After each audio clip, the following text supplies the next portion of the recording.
Welcome back to the History of Fleetwood Mac. I'm Anita. Today we're going to start in Volume 7, Episode 1 of The Wild Heart. Actually, I realized that my scrapbooks are 2 volumes of Wild Heart, so there's a lot of Wild Heart to come. And that's still just everything that's in the scrapbooks, not all the stuff that's sitting in my magic box that I'm always talking about, just out of camera range. I want to start off today is Monday the 29th, and I think this is the day you'll be seeing the video as well.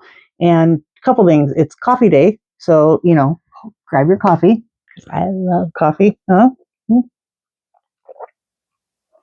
Perfect.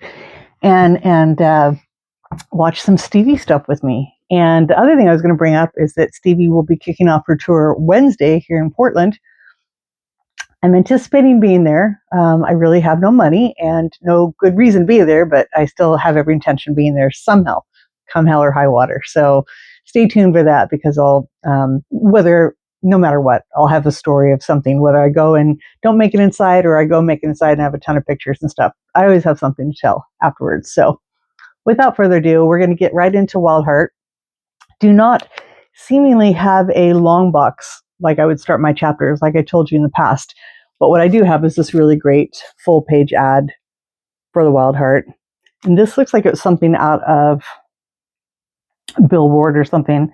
And these are tour dates at the bottom for Wild Heart that had begun in June 23rd. I'm guessing 83, maybe no 83 or 84 maybe, because I'm trying to think of when the album came out. When the Wild Heart came out in 83, because it might have been following. It's usually pretty much right afterwards, but who knows? Seems like 83. Doesn't seem like there's any touring in 84. I don't even know why I'm saying that. It seems like everything was in 83, but then these are some really cool ads. These are things I kind of sort of came across recently. And they're just, I don't know, I just really dig ads from magazines. And this one was from, I think it was an American magazine, because I don't see anything in Japanese, because there's a whole bunch of Japanese stuff. This is cute, just next to a Stevie article. And then this was how to contact her. This was in a Japanese magazine. So that was kind of funny. Another ad of her with her and Joe Walsh. This thing here, Nix's album in progress. I'm sorry, that's from this part here. So this is the first part here. And so this would have been beforehand, because it's obviously still in progress. What's really funny is that the title track, according to Nick, says, "Don't blame it on my wild heart. Don't blame it on me, blame it on my wildness." That's what it says. It's real black-hearted. It has an air about it that's so intense that it just wrenches your heart out. Other tracks include Belle Fleur, Violet and Blue, Destiny, and a ballad about one of Nick's favorite film stars, Greta Garbo. So it's really interesting because, as you know, Belle Fleur never made it, didn't make it on Belladonna, unless you have a test pressing. Or was that? No, that was Juliet. So no. So that didn't make it until, 24 Karat Gold? And then Violet and Blue ended up on the Against All Odds soundtrack. Destiny didn't come out until Street Angel. But if you go back and look at my old videos on 45s or records from Street Angel time, you know that was a cover that had come out several times. And then Garbo, of course, was a B-side to Stand Back. So just really kind of interesting. I love when they have pre-info, because it's fun to see what comes and what changes, what actually does make it and what changes. So this was a rather famous review from Rolling Stone. So this was July 7th, 1983. So maybe the tour had started just beforehand, because Rolling Stone is pretty on top of it, reviewing the album right when it came out. And it gave it not the best review. It wasn't awful, but it wasn't the best. They gave it 2 stars, but I always liked this little drawing that was with it. Rolling Stone always accompanied their reviews with really interesting art parts. There's that really weird one of Lindsey Buckingham with, in the clown Perio, is that what you say? Like those French clowns that have the big ruffles around their neck. There's that one, and then later, if you remember, which we'll see later, the Tango in the Night, where it has them all caricatures with real long heads, and yeah, just always funny stuff. I always wonder, it made it unique, but it's always something different. And then just another picture, a random magazine cutout from Stevie Nicks attending the premiere of Purple Rain. Now, that was 1984, if memory serves me correct. And this is a funny story. When I was in high school, 1,000 years ago, I had a girl who was kind of a frenemy almost. She was a really sweet girl. I liked her, but it's just she's real weird with me, just kind of like real friendly, but then not. But she found out I was really into Stevie, and she offered to draw her for me for like $5 or something. And I'm like, whatever. I probably just more was inclined to pay her to be like friendly and nice and stuff like that. But I'll never forget that she gave this to me, and this was done in '86.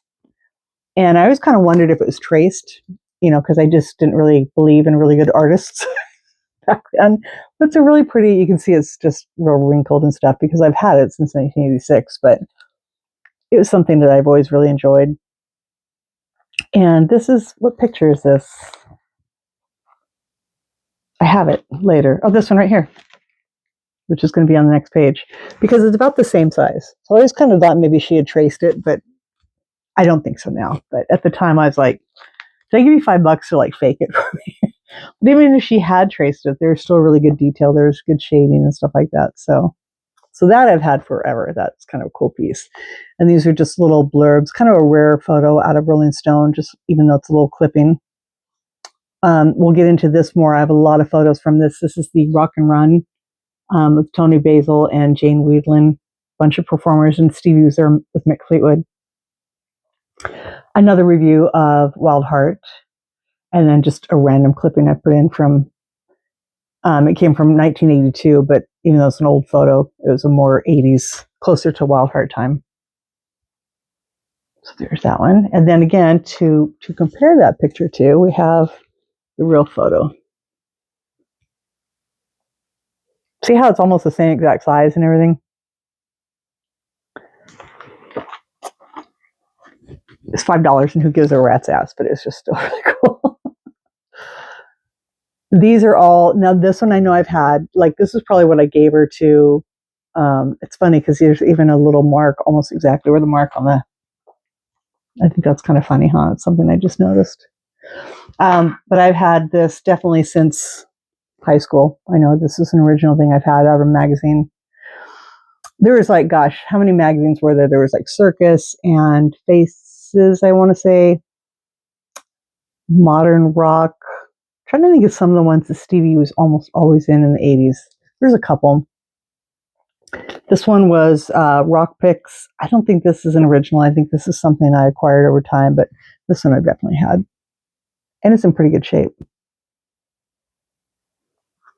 And then this too is a photo from an article from 1983 or 84 promoting the Wild Heart, even though I think the pictures are just between Belladonna and Wild Heart, in my opinion. I could be wrong. Because I think that there are some pictures, these are Stevie in her home, but this bracelet she's wearing I know was acquired for or around Wild Heart. So maybe it was, but I still think it's before Wild Heart came out. But again, maybe I'm wrong. But there's some other pictures of her home that I'd shown you in a prior video for Belladonna, where she kind of has like the ocean behind her and such. And I think I just kind of confuse them. It always seems like the same day, even though her hair is drastically different. And so these probably are just definitely 83. This was a really cool photo. This was taken by Herbert Worthington, but there was a young lady who's a big fan, and she's around. She's a big Grateful Dead fan and a Stevie Nicks fan, and her name was Purple Moon. That's what she goes by.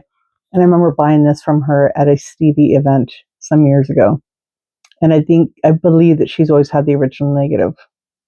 And I've only seen one copy of this, I think, out and about that's hand tinted by Stevie.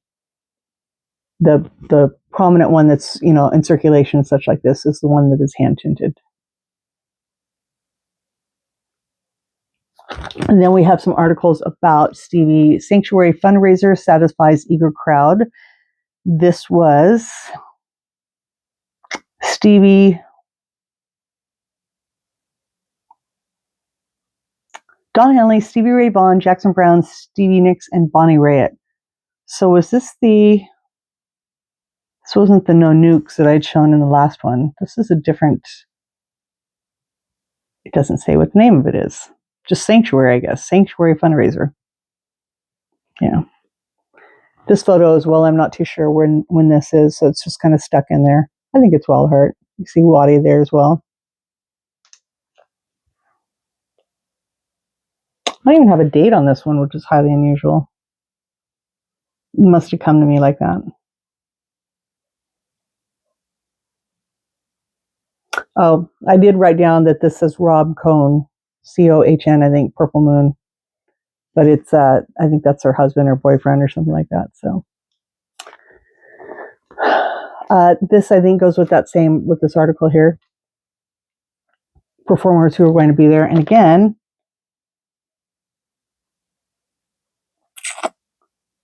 just says Sanctuary. Benefit for the Sanctuary movement also holds out the promise of a compelling musical event.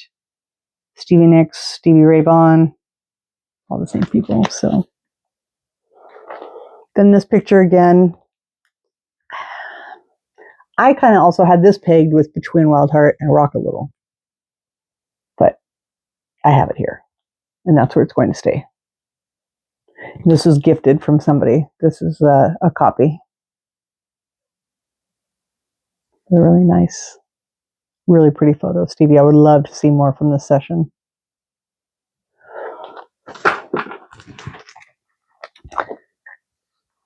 This was Stevie. Where was this?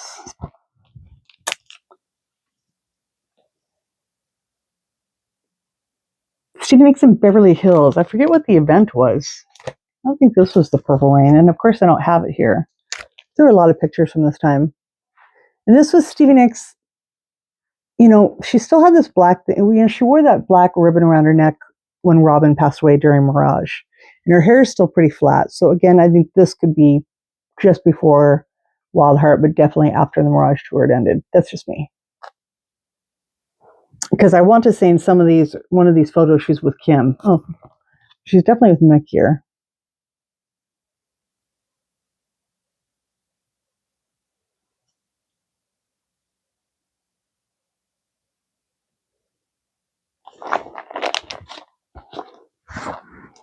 And then more from that, but it just says, like I said, right there, this was on the back of this photo here.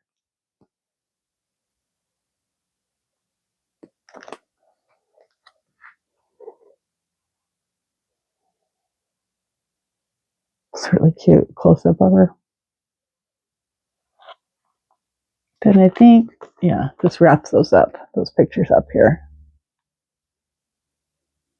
So yeah, Kim, so yeah, that would have been Wild Heart, right? Yeah, for sure. Because she married him just before or just right as, because she married him and then she heard Little Red Corvette, pulled over, wrote Stand Back. So yeah, so just prior to Wild Heart and after Mirage. And I think that's Kim in the background again.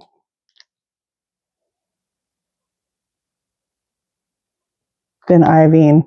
I always joke that this, what a night, because, and I'm not meaning anything bad about this, but here Stevie is surrounded by three men of her love life. She had Mick, Jimmy, and Anderson there. I always thought that kind of funny.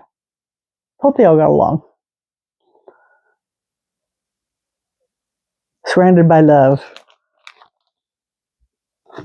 There are those. So I'm going to wrap up with this one here. This is a couple, I think. Yeah, we can do this one. This was Stevie Nicks arrives at the Century Plaza in Los Angeles, California for a benefit party. The benefit was held for the City of Hope and was hosted by Irving Azov. Irving Azov is a producer of such bands as the Eagles and Fleetwood Mac. Stevie Nicks is a lead vocal for Fleetwood Mac, duh, and now has a hit single out entitled Stand Back, which she did solo. These photos I have down as by John Paschal, Paschal. So this was on the back of this one.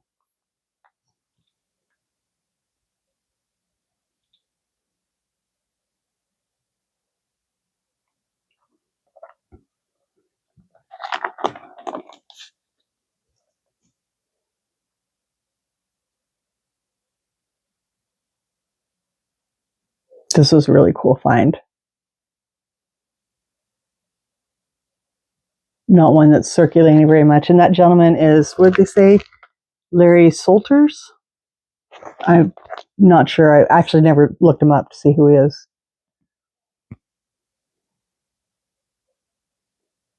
Yeah, that was really cool.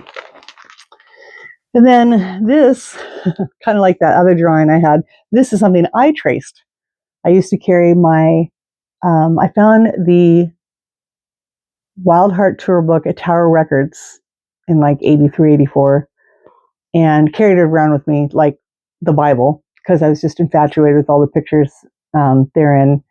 And I used to get all, this was like carbon paper, like, okay, let's completely date myself. Do you remember like when you would get carbon paper and there'd be like that clear brown paper in between, and you'd have to get it in, or like it would Xerox or something like that, and you have to pull apart the sheets? You know, some of you know what I'm talking about. Anyway, this is one piece of that. And I used to love to have that stuff to trace things. And I traced my Wild Heart tour book, which wasn't a bad job. I am no artist at all. I was always impressed. I could not trace this well today. And I was always really impressed that came out as well. And then colored the so corny. And it's some crap that I've kept for 40 years, which is even more funny to me. Like, why do I still have this thing? This is just trash. I mean, you know what I mean? It's not trash, but I've kept it all this time. And here are more photos from that night, the same night.